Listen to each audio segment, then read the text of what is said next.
El metal crujía bajo el sol agonizante de Sonora, un quejido largo que Elena conocía mejor que su propia respiración. Era el sonido del Kenworth T600 de 1998, el Centinela, enfriándose después de 14 horas de asfalto.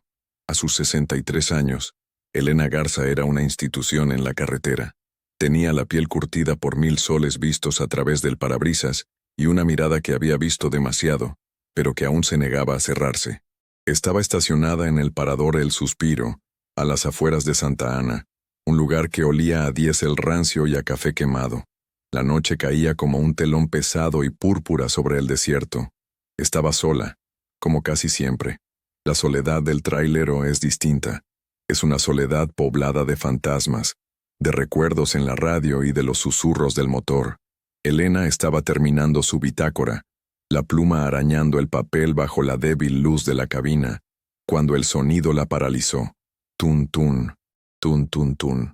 Un silencio de plomo llenó el camarote. Su corazón, un viejo motor que rara vez se aceleraba, dio un vuelco doloroso.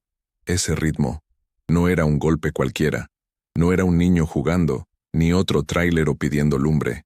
Era el código, el toque que su tío Roberto usaba cuando venía a despertarla para las clases de manejo, cuando ella era una chamaca flacucha de 20 años, soñando con dominar los doble remolque. Tun tun, pausa, tun tun tun. Estoy aquí, mija, a darle. La pluma se le cayó de los dedos. Afuera, solo el silbido del viento del desierto y el zumbido distante de un camión en la Federal 15. Nadie. Se quedó inmóvil, contando los segundos. 10, 20, 30. El miedo no era como el de un asalto. Era un miedo frío, antiguo, que le erizaba el vello de la nuca. Mi tío Roberto, desaparecido hace 15 años. Aquí, en Sonora. Su ruta. Elena tragó saliva, el sabor metálico de la adrenalina inundándola. Estoy cansada, se dijo, frotándose las sienes. Es el cansancio, Elena. Ya estás vieja, estás oyendo cosas. Pero el recuerdo era demasiado vívido, demasiado preciso. Roberto Garza había sido su mentor, su segundo padre, el hombre que le enseñó a sentir el camión, a leer el cielo, a respetar la carretera pero nunca temerle. La carretera te quita, Elena, le decía, con su voz ronca por el cigarro, pero solo si te dejas. Tú tienes que ser más lista que ella, tienes que tener un propósito. El propósito de Roberto había sido construir un patrimonio. Su pequeña empresa de transporte, Garza Logistics, era su orgullo. Tenía 2 camiones, el Centinela, que ahora manejaba Elena, y uno más nuevo que manejaba él. Su socio, Mateo Vargas, se encargaba de la oficina. Eran un buen equipo hasta que dejaron de serlo. La desaparición fue brutalmente simple. Roberto salió de Nogales con una carga de electrónicos rumbo a Mazatlán. Reportó su paso por Hermosillo y luego, nada. El camión fue encontrado una semana después abandonado cerca de un camino vecinal en Guaymas. Limpio, sin carga, sin Roberto. La Policía Federal asumió lo obvio. Un robo de carga que salió mal. Un secuestro por los Zetas, que en esa época empezaban a apretar el territorio. O la teoría que más le dolió a Elena, que simplemente se había largado, que tenía deudas, otra familia, y cruzó al otro lado. Pero Elena nunca creyó eso. Roberto adoraba a su esposa, Isabel, y la adoraba a ella. Él no huía. Él enfrentaba. La investigación se enfrió tan rápido como el desierto por la noche. Mateo Vargas, el socio, se mostró devastado. Lloró en el funeral simbólico. Y luego, 6 meses después, usando una cláusula de sociedad, disolvió Garza Logistics y absorbió los activos, incluyendo el camión recuperado, en su nueva empresa. Elena, que había estado manejando para una compañía gringa en ese entonces, regresó a México para ayudar a su tía Isabel. Logró recuperar el Centinela, el camión viejo, más por lástima de Mateo que por derecho. Quédatelo, mija, le dijo Mateo en la oficina improvisada, como un recuerdo de él. Elena apretó la mandíbula al recordarlo. Ahora, 15 años después, ese recuerdo era su hogar y su sustento, y acababa de recibir un golpe en la puerta. Tun tun, tun tun tun. Otra vez, más fuerte, Definido. Elena se levantó de un salto, el corazón latiéndole en la garganta. Agarró la llave de cruz que guardaba junto al asiento. ¿Quién?, gritó, su voz temblando. No hubo respuesta, solo el viento. Se asomó con cautela por la cortina del camarote. El parador estaba casi vacío. Un par de tráileres estacionados lejos, sus conductores dormidos. El despachador de la gasolinera estaba dentro de la tienda, viendo la televisión. No había nadie, absolutamente nadie cerca de su camión. Un escalofrío le recorrió la espalda. No era el cansancio, no era su imaginación. «Roberto», susurró al aire viciado de la cabina. «¿Qué me quieres decir, tío?» La mente de Elena, usualmente tan clara y ordenada como una hoja de ruta, era un caos. Se sentó en la litera, la llave de cruz aún en la mano. ¿Por qué ahora? ¿Por qué aquí? Había pasado 1000 noches en paradores peores, en situaciones más peligrosas. Pero esto era diferente. Esto era personal. Se concentró, forzando su mente a trabajar, a planificar como le enseñó Napoleon Hill en esos audiolibros que Roberto le regaló. El punto de partida de todo logro es el deseo, recitaba la voz del narrador. Un deseo débil trae resultados débiles. El deseo de Elena de saber la verdad nunca había sido débil, solo había estado dormido, enterrado bajo capas de duelo y la necesidad diaria de sobrevivir. El golpe en la puerta no fue una visita, fue una alarma. Elena encendió el motor. El rugido del Cummins la reconfortó. Miró el reloj. 3:14 a.m. No iba a dormir. Condujo el resto de la noche con una intensidad que no había sentido en años. Cada reflejo en el espejo, cada sombra en el acotamiento, la hacía saltar. Pero debajo del miedo, crecía una resolución. 15 años. 15 años de silencio. Y ahora, un golpe. «No estás loco, tío», dijo en voz alta, hablando al asiento vacío del pasajero. «La que estaba loca era yo, por pensar que te habías ido sin más». Al amanecer, llegó a Hermosillo. No fue a la zona de carga. Condujo directamente a la colonia Pittick, una zona donde las casas no eran casas, sino fortalezas de lujo escondidas detrás de muros altos y bugambilias.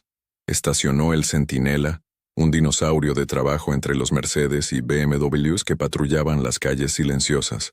Sacó su teléfono y marcó un número que no había usado en una década. «Tía Isa», dijo, tratando de sonar tranquila. «¿Cómo amaneciste?» La voz de su tía Isabel sonaba frágil como papel de china. «Mija, Elena, qué gusto.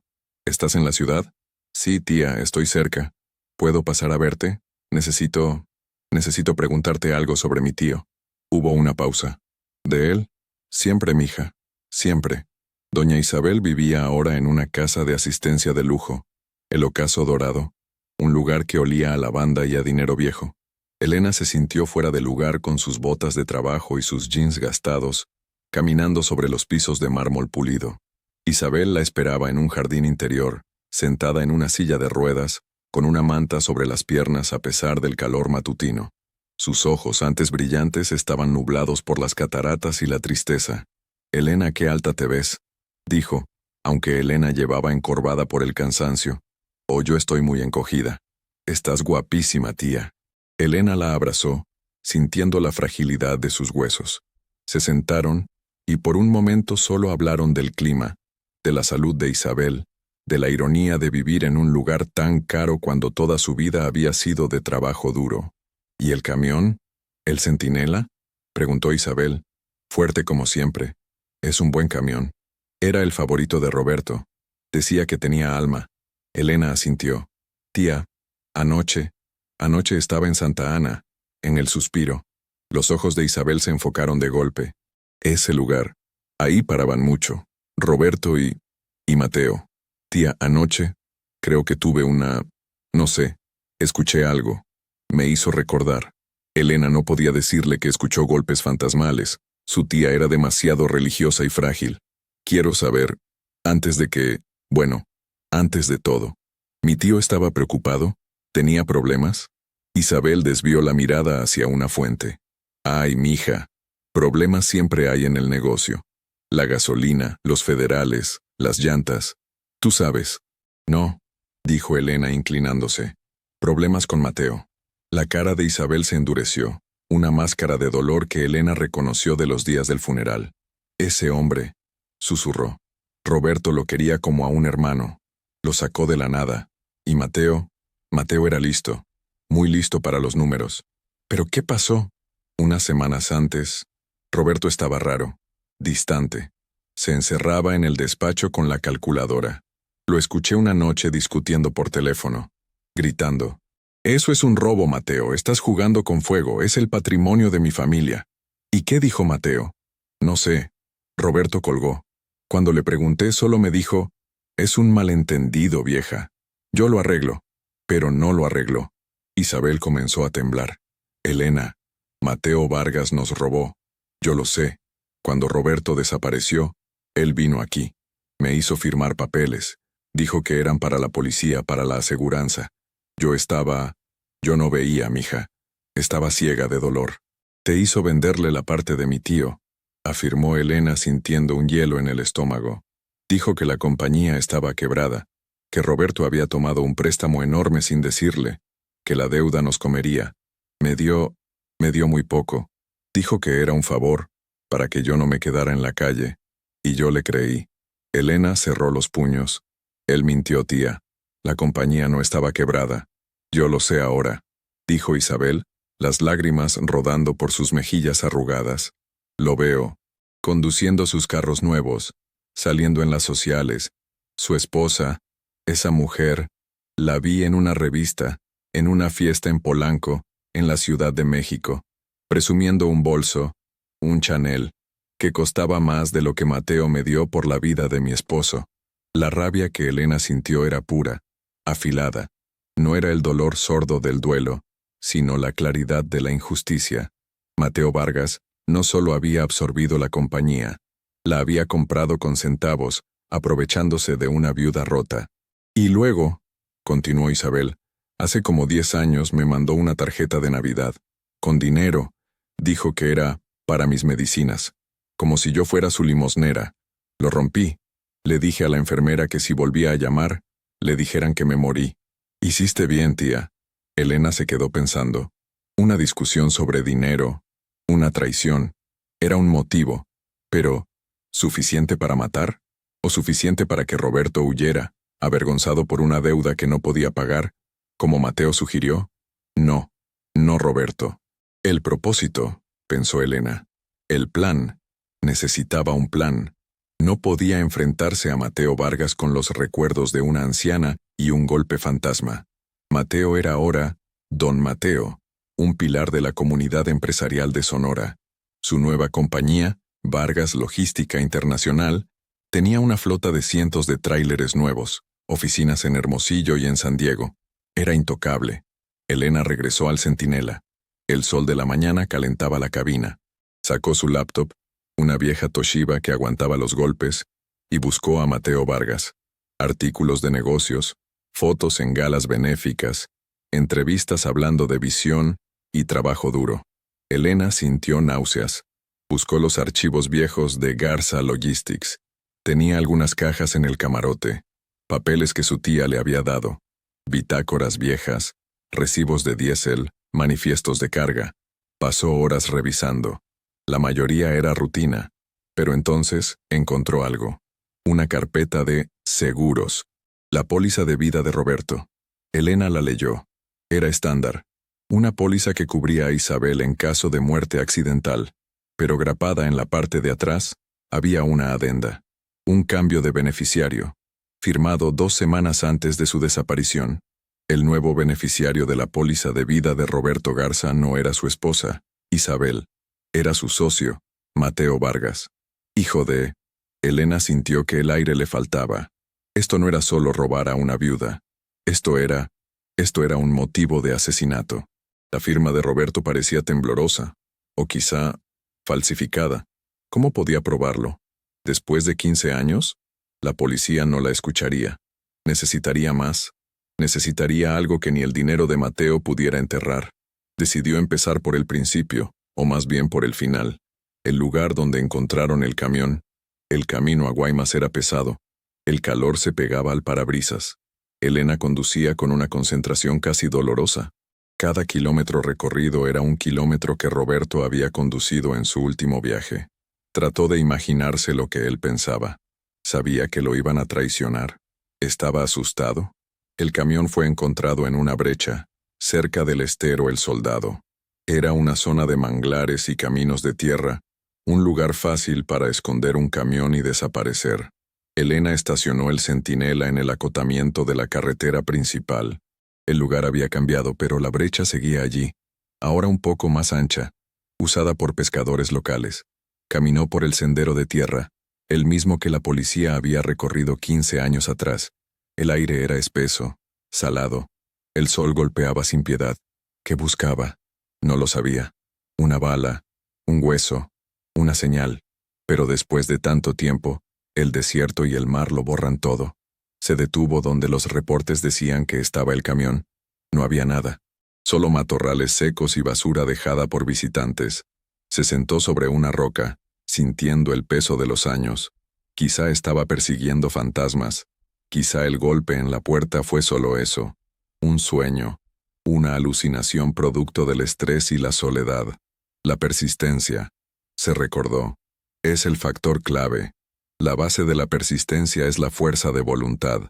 Se levantó y caminó más adentro, siguiendo la lógica de un hombre que huye. ¿Hacia dónde iría? No hacia el agua, hacia la carretera. Empezó a buscar metódicamente, en círculos alejándose del sitio. Buscaba algo que no perteneciera, una hebilla de cinturón, la suela de una bota, algo de metal. Pasó 2 horas bajo el sol abrasador. Nada. Frustrada, regresó al camión. La cabina era un horno. Abrió las ventanas y se bebió 1 litro de agua tibia de golpe. Esto es estúpido, Elena. Eres una trailera, no una detective. Decidió ir al pueblo de Guaymas. Quizá en los archivos de la policía local, en el Ministerio Público, habría algo que la policía estatal pasó por alto. Un testigo que nadie entrevistó. El MP de Guaymas era un edificio bajo, color crema, con el aire acondicionado goteando en la entrada. El oficial de guardia la miró con aburrimiento. ¿Un reporte de hace 15 años? Uf, comadre. Esos archivos deben estar en la bodega de Hermosillo, o comidos por las ratas. Es sobre mi tío, Roberto Garza, desaparecido. El oficial, un hombre mayor con bigote cano, levantó la vista. ¿Garza? ¿El trailero? ¿El que encontraron su camión en El Soldado? Ese mismo, dijo Elena sorprendida. ¿Usted se acuerda? Claro. Yo era nuevo en la patrulla entonces. Fui uno de los primeros en llegar al sitio. El corazón de Elena dio un salto. Siéntese, dijo el oficial, señalando una banca de metal. Se llamaba Oficial Cota. Fue raro, dijo Cota, recargándose en el mostrador. El camión estaba limpio, demasiado limpio. Sin huellas, sin papeles, la carga desaparecida. Manual de libro de texto de robo de carga. Pero no encontraron a mi tío. No, ni sangre, ni señales de lucha. Nada. Por eso se manejó como secuestro. Pensamos que se lo llevaron con la carga, o que él mismo estaba involucrado. Él no estaba involucrado, dijo Elena con firmeza. Era un hombre derecho. Cota la miró. Mire, señora, en este negocio, derecho es una palabra que se tuerce fácil, pero le diré algo que siempre me dio mala espina. El socio, el tal Vargas. Mateo, ¿qué con él? Vino a identificar el camión y, no sé, estaba muy calmado, demasiado. Hacía las preguntas correctas. ¿Está la póliza del seguro? ¿Tienen idea de cuánto perdió la compañía? Yo perdí a mi hermano en un accidente y estuve hecho pedazos meses. Este tipo, a los 2 días de que desapareció su socio, ya estaba hablando de inversiones y de cómo esto afectaría su línea de crédito. Elena asintió, el hielo en su estómago regresando. Pero eso no es un crimen oficial. No, admitió Cota, pero raro sí es. Y hubo otra cosa. Un federal, un investigador de Hermosillo que vino a tomar el caso. Un tipo duro, de apellido Solís. Estuvo aquí 1 semana, haciendo preguntas, presionando. Y de un día para otro lo transfirieron. Lo mandaron a Chiapas. El caso se cerró aquí y se mandó a la capital, y ahí murió. ¿Solís? ¿Sabe dónde puedo encontrarlo? Cota se encogió de hombros. Chiapas es grande. Y después de 15 años, quién sabe, probablemente ya se retiró, o algo peor. Elena le dio las gracias al oficial Cota. Era otra pieza, pero una pieza sin lugar en el rompecabezas. Un policía transferido, un socio calmado, una póliza de seguro sospechosa, y un golpe en la noche. No era suficiente. Necesitaba hablar con Mateo, pero no podía ir con las manos vacías. Necesitaba apalancamiento. Decidió hacer una parada antes de regresar a Hermosillo. Había un viejo parador en la carretera, La Curva, no muy lejos de Guaymas. Era un lugar donde Roberto paraba siempre. Quizá alguien allí recordaba algo. El lugar estaba casi en ruinas, pero la cocina seguía abierta. El dueño, un hombre llamado Ramiro, la reconoció. Elenita, pero mira nomás qué grande estás. Sigues en la brega, ¿eh? Aquí andamos, don Ramiro, dándole. Pidió un café. ¿Se acuerda de mi tío Roberto? La cara de Ramiro se ensombreció. ¿Cómo olvidarlo? Una de las buenos. Siempre pedía el menudo aunque hiciera un calor de los 1000 demonios. Don Ramiro, ¿usted se acuerda de los días antes de que desapareciera? ¿Lo vio? ¿Actuaba raro? Ramiro se limpió las manos en el delantal. Pues, ahora que lo dices. Sí, la semana antes paró aquí. Pero no venía solo. Venía con el socio. Con Mateo. Elena se irguió. Estaban en esa mesa de allá, señaló. Y no estaban comiendo. Estaban discutiendo. Feo. ¿Qué decían? No se oía bien con el ruido de los camiones, pero las caras, mija. Las caras. Tu tío estaba rojo de coraje. Y Mateo, ese tipo estaba blanco, como si hubiera visto un fantasma. Oía a tu tío gritarle, «No me vas a hundir contigo, Mateo, lo voy a exponer». Y luego Mateo dijo algo, y tu tío aventó la taza de café. Se rompió. Salió echando humo. Mateo se quedó un rato. Pagó la taza rota y se fue. Nunca los volví a ver juntos. Elena sintió un triunfo amargo. La historia de su tía era cierta. La pelea fue real. No eran malentendidos. Era una ruptura. Gracias, don Ramiro. Esto es muy importante. Cuídate, mija. Remover el pasado. A veces salen cosas que huelen peor que el drenaje. Elena condujo de regreso a Hermosillo con un propósito claro. Ya no estaba buscando fantasmas. Estaba cazando a un mentiroso. La pelea, la póliza de seguro, la calma de Mateo, la transferencia del investigador Solís. Todo apuntaba a un encubrimiento.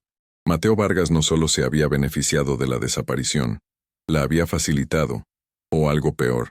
Necesitaba hablar con el único otro hombre que sabría la verdad, el policía transferido. Solís. ¿Cómo encontrar a un federal retirado después de 15 años? Llamó a su hijo, Javier. Javier era su orgullo. No era trailero. Elena se había asegurado de eso. Había trabajado turnos dobles, cruzando a Estados Unidos con cargas peligrosas, para pagarle la universidad. Ahora Javier era un analista financiero en la Ciudad de México. Trabajaba en un edificio alto de vidrio en Santa Fe, manejaba un BMW último modelo y vivía en un departamento minimalista. Era otro mundo. Javi, mi amor, ¿estás ocupado? Nunca para ti, ma. ¿Todo bien? ¿Dónde andas? En Sonora. Oye, necesito un favor, uno grande. ¿Qué pasó? ¿Te quedaste sin diésel? Bromeó él. Necesito que encuentres a alguien, un ex policía federal. Se llama Solís. Estuvo en Hermosillo hace 15 años y lo transfirieron a Chiapas. Javier guardó silencio. Mamá, ¿qué estás haciendo? ¿Por qué buscas a un policía? Es sobre tu tío Roberto. El suspiro de Javier fue largo. Mamá, por favor, deja eso en paz. Ya pasó mucho tiempo. No vas a encontrar nada. Javi, anoche, algo pasó, y hablé con la tía Isa. Mateo Vargas le robó todo, y creo que fue peor que eso. Javier conocía la determinación en la voz de su madre. Sabía que no podía detenerla. Está bien, Solís. Dame todo lo que tengas, lo buscaré. Tengo contactos que pueden rastrear registros de servicio, pero prométeme que te cuidarás. Mateo Vargas es poderoso. Su compañía tiene inversiones en todo el país. No es el mismo tipo que conociste. Te lo prometo y, Javi, gracias. Te marco en cuanto sepa algo. Elena colgó. Se sentía menos sola. El mastermind, pensó, recordando a Gil. La alianza de mentes. Ella, su tía, Cota, Ramiro. Y ahora Javier. Todos trabajando hacia un fin. Mientras esperaba, decidió que era hora de enfrentar a Mateo, pero no en su oficina, no en su territorio. Tenía que ser en un lugar neutral, o mejor, en el territorio de ella. Condujo el centinela a las oficinas corporativas de Vargas Logística Internacional. Era un edificio impresionante, todo cristal ahumado y acero. Hacía que el viejo edificio de Garza Logistics pareciera una caseta de perro. Estacionó el centinela justo en la entrada principal, bloqueando la vista desde la oficina de Mateo en el segundo piso. El camión, viejo pero impecablemente limpio, era una reliquia, un fantasma de metal. Los guardias de seguridad salieron de inmediato. «Señora, no puede estacionarse aquí. Voy a ver al señor Vargas», dijo Elena, bajando de la cabina con la dignidad de una reina. «Tengo una cita. No la tenemos en la lista. Díganle que Elena Garza está aquí, con el camión de su tío». La recepcionista, una joven con un traje sastre impecable, llamó arriba. Su rostro cambió de molestia a confusión. «El señor Vargas dice que la recibirá. En 5 minutos». La oficina de Mateo era enorme. Ventanales del piso al techo con vistas a la ciudad. Muebles de diseño minimalista. Y en la pared, una foto. Una foto de Roberto y Mateo, sonriendo junto al centinela, el día que compraron el camión. Mateo Vargas había envejecido, pero no como Elena o Isabel. Había envejecido bien, como el vino caro. Su cabello era plateado y perfectamente peinado. Llevaba una camisa de lino y un reloj de oro suizo que costaba más que la carga que Elena transportaba. «Elena», dijo levantándose. Su voz era suave, aceitada. «¡Qué sorpresa! ¡Qué gusto verte! Aunque debo decir, tu método de anunciarte es dramático. Hola, Mateo. El centinela. Todavía funciona, ¿eh? Roberto amaba ese trasto. Sigue funcionando. Era un buen camión. Mi tío sabía elegir». Se sentaron. Un silencio incómodo llenó el espacio. «¿Un café? ¿Agua?» «No, gracias. Vengo a hablar de mi tío». La sonrisa de Mateo se tensó. «Elena, han pasado 15 años. ¿Qué se puede decir?» «Se puede decir la verdad», dijo Elena, su voz tranquila pero firme. «Estuve con mi tía Isabel. Está en un asilo. ¿Sabías? He intentado ayudarla. Ella no me lo permite», dijo Mateo, luciendo incómodo. «Le robaste, Mateo. Le hiciste firmar papeles cuando estaba ciega de dolor. Le dijiste que la compañía estaba quebrada». Mateo se puso pálido. «Eso no es verdad. La compañía estaba en problemas. Roberto había tomado malas decisiones. Préstamos, como la póliza de seguro», interrumpió Elena, «la que te nombraba a ti beneficiario semanas antes de que desapareciera». El color desapareció completamente del rostro de Mateo. Se levantó de golpe. «No sé de qué estás hablando. Esa póliza fue idea de Roberto, para proteger a la compañía en caso de que algo le pasara a él, el operador principal. Era una práctica de negocios estándar. Pero no fue estándar que te quedaras con todo el dinero, ¿verdad? ¿Y que mi tía no recibiera un centavo de ese seguro? ¿Y que el investigador, Solís, fuera transferido a Chiapas tan pronto empezó a hacer preguntas?» Mateo la miraba fijamente, sus ojos fríos. «Estás pisando terreno muy peligroso, Elena. Estás haciendo acusaciones que no puedes probar. Vives en el pasado. Yo construí esto», dijo, señalando su oficina, «con mi sudor. Después de que Roberto nos dejó, tuve que salvar lo poco que quedaba». «Salvaste mucho, ¿no?», dijo Elena. «Vi la foto de tu esposa en las sociales, en Polanco. Se ve muy bien de Chanel.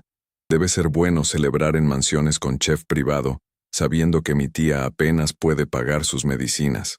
La mención de su esposa rompió la compostura de Mateo.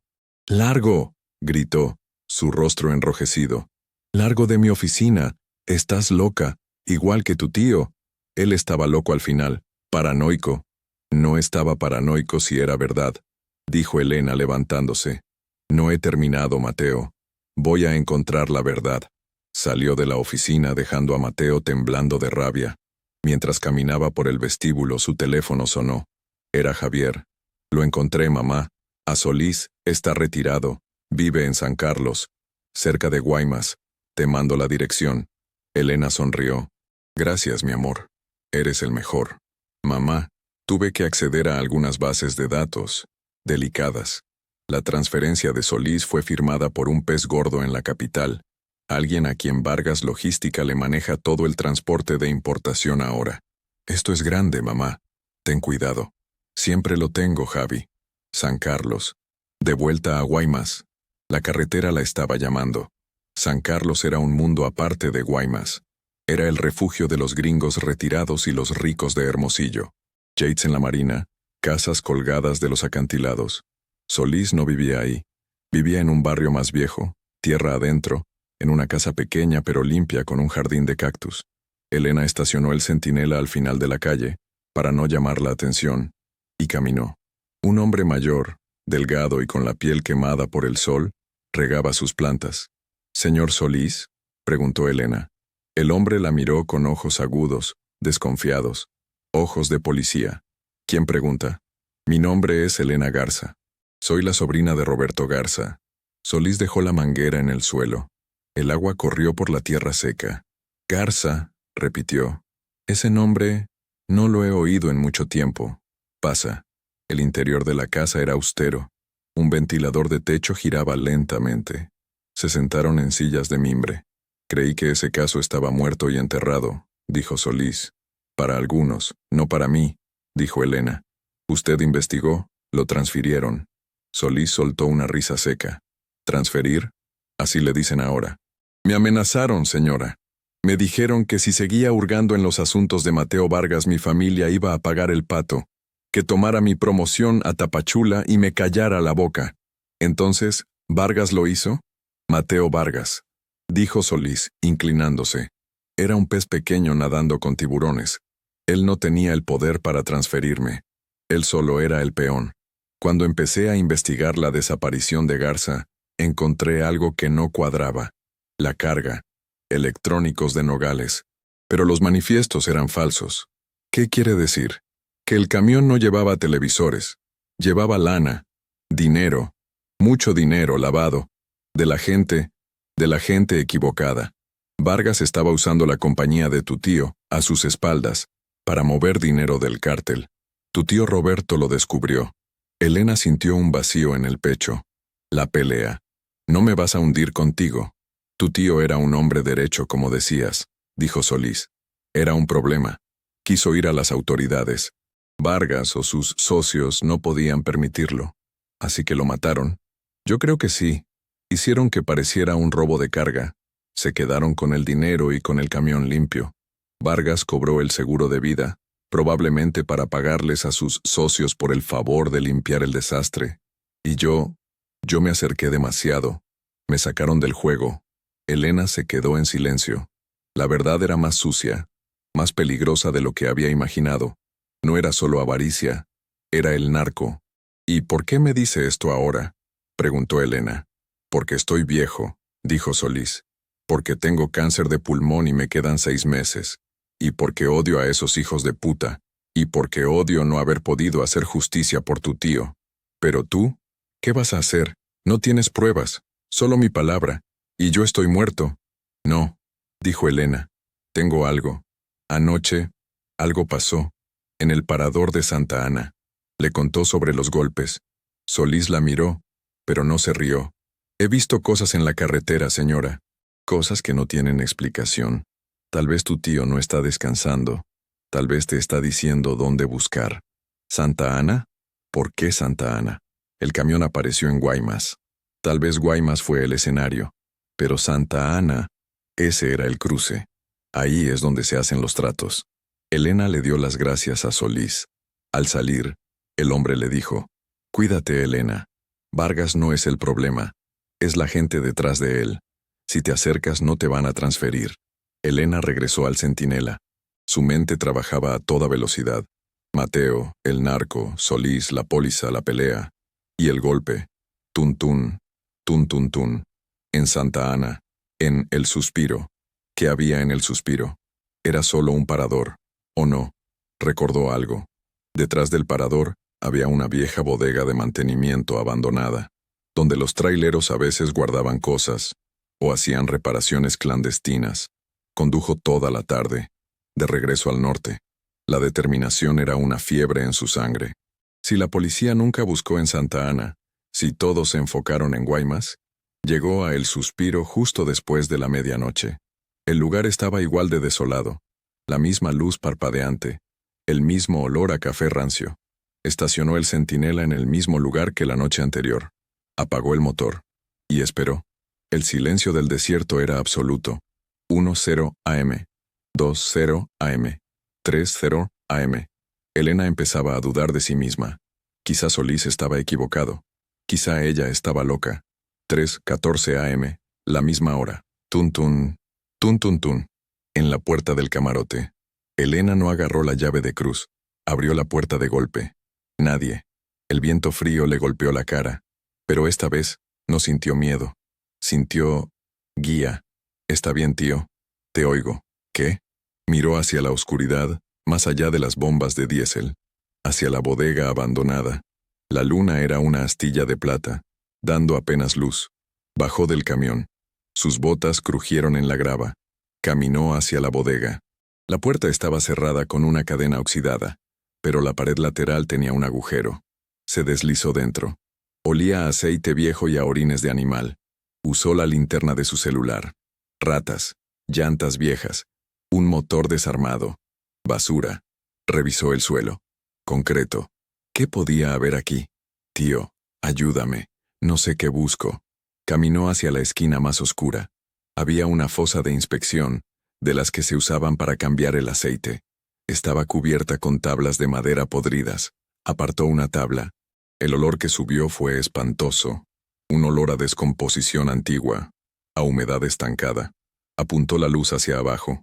La fosa estaba llena de agua sucia y basura, pero en el borde, justo encima del agua, algo estaba atorado. Algo de metal.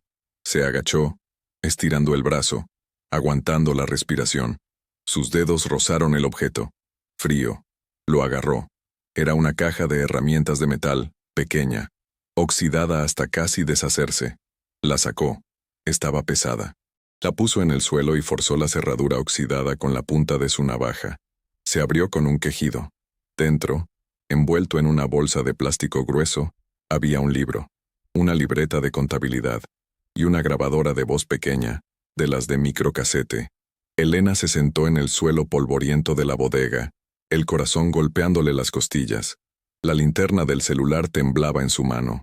Abrió la libreta. La caligrafía era inconfundible. Era la letra de Roberto. Fechas, números, nombres en clave. Vargas, Nogales, entrega, y luego, desvío.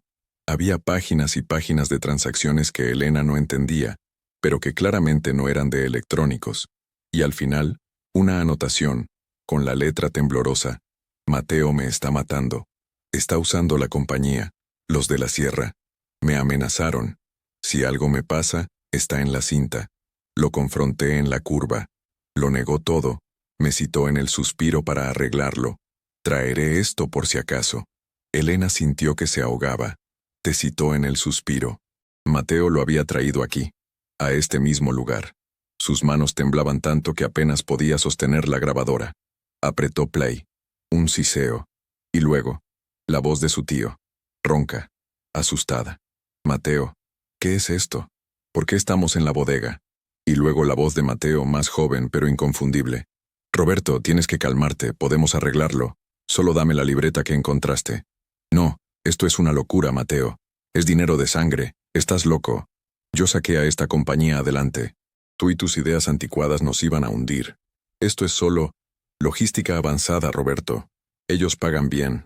Eres un ladrón y un cómplice. Voy a ir a la Policía Federal. Hubo un sonido de forcejeo.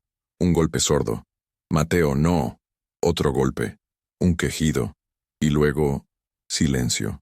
Solo el sonido de la respiración agitada de Mateo. Roberto. Roberto, levántate, Roberto. Dios mío, ¿qué hice? La cinta siguió grabando. Se oía a Mateo arrastrando algo. El sonido de las tablas de madera moviéndose. Y luego, el sonido de un motor arrancando. El camión de Roberto. Mateo. Mateo lo había matado. Aquí, en esta fosa. Y luego se llevó el cuerpo y el camión a Guaymas para montar la escena del robo. pero no encontró la caja de herramientas que Roberto debió esconder en la fosa antes de que Mateo entrara. Elena se quedó paralizada, las lágrimas quemándole los ojos. Era una confesión de 15 años de antigüedad, susurrada desde una tumba improvisada. El golpe, tun tun, tun tun tun, no era un fantasma llamando a la puerta, era un fantasma diciendo dónde estaba la verdad, en la fosa, bajo el camión, donde él hacía el mismo ruido al revisar las llantas. «Te oí, tío», susurró Elena, abrazando la grabadora. «Te oí». Se levantó, guardando la libreta y la grabadora en su chamarra. Salió de la bodega justo cuando el primer rayo de sol pintaba el cielo de un gris enfermizo. El centinela la esperaba, como un viejo amigo leal. Condujo, no a Hermosillo, no a la policía local, que podía estar comprada. Condujo al este, hacia la sierra, hacia la base militar, el único lugar donde el dinero de Mateo no podía llegar. Le tomó horas. En la garita de la base de la Sedena, fue un espectáculo. Una mujer mayor en un tráiler, exigiendo ver al comandante, diciendo que tenía pruebas de un asesinato de hace 15 años ligado al narco. No la tomaron en serio, hasta que puso la grabadora. El mundo de Mateo Vargas se derrumbó en 48 horas. Los militares, en conjunto con la Fiscalía Federal, avisada por Javier, quien usó la cinta como palanca en la capital, llegaron a Vargas Logística Internacional, no con una orden de cateo, sino con un batallón. Mateo estaba en una junta. Cuando vio a los soldados intentó huir por la parte de atrás. Elena estaba allí, esperando junto al centinela. Se vieron a los ojos por un segundo. Él, pálido, sudoroso, con su traje caro arrugado. Ella, tranquila, con sus botas polvorientas, apoyada en el cromo del camión de su tío. No hubo palabras. Se lo llevaron.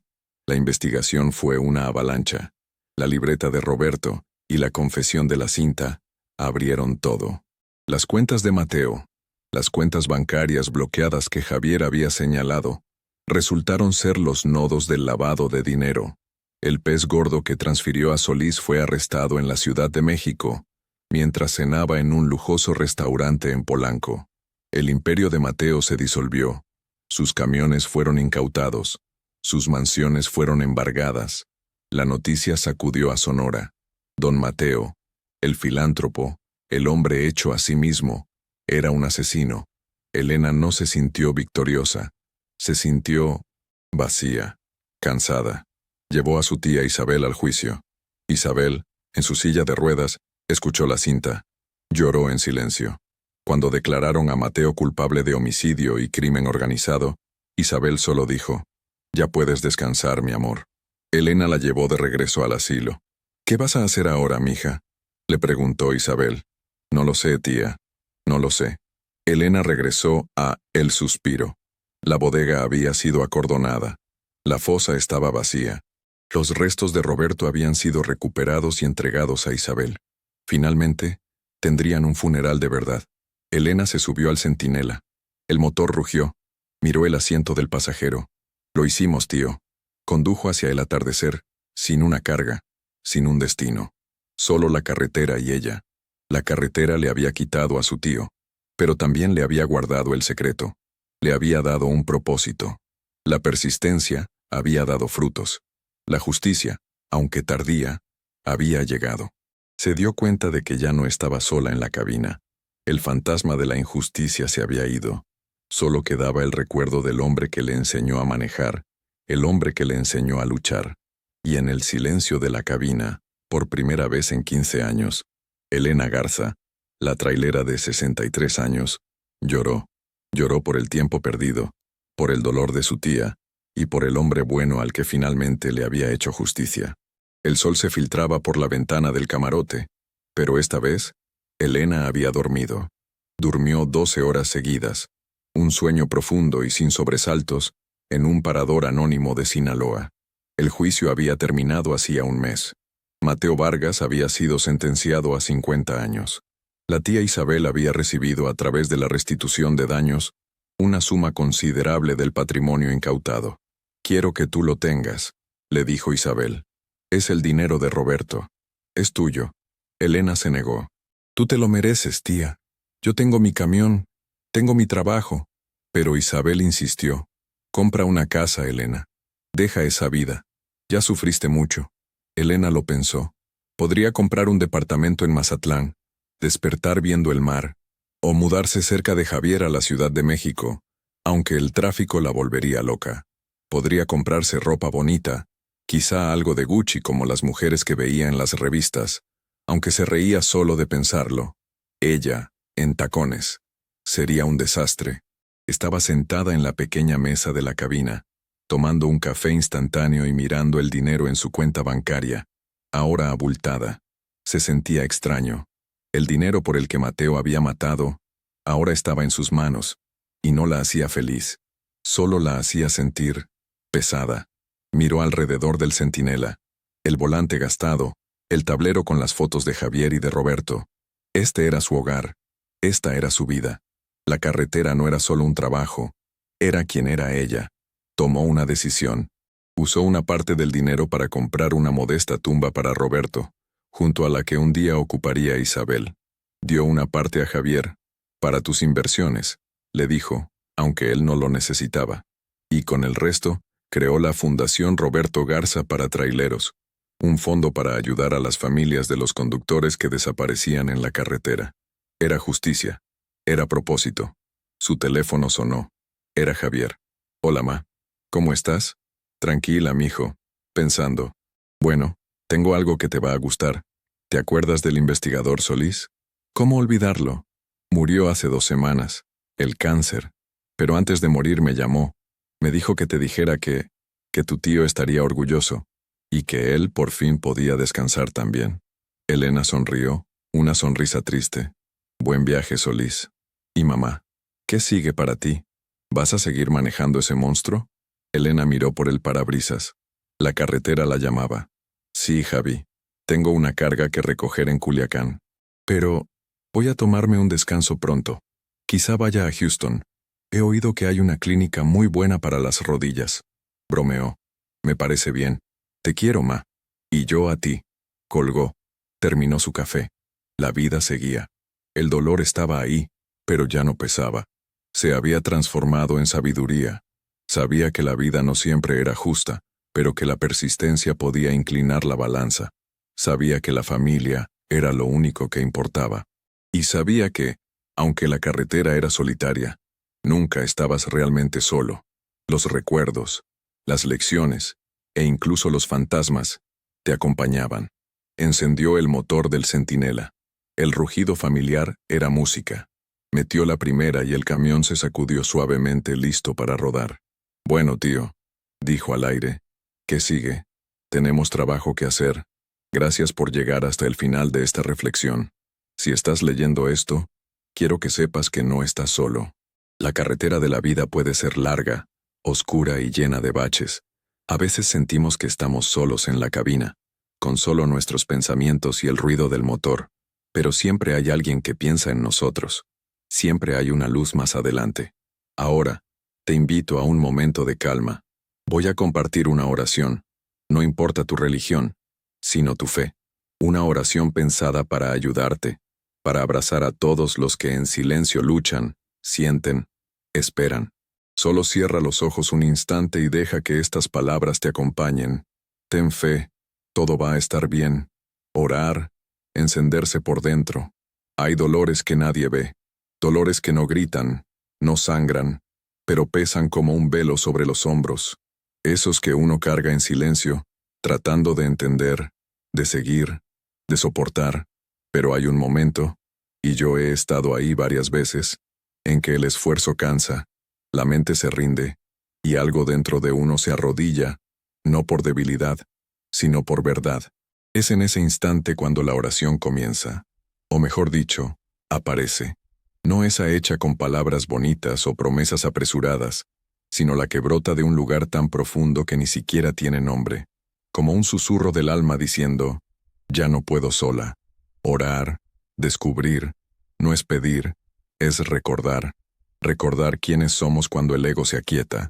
Recordar que la vida también late en lo invisible, que hay un centro en nosotros donde todo descansa, y que aunque por fuera todo parezca derrumbarse, ese centro permanece. A veces, orar es simplemente cerrar los ojos y recogerse como una flor que siente el frío de la noche.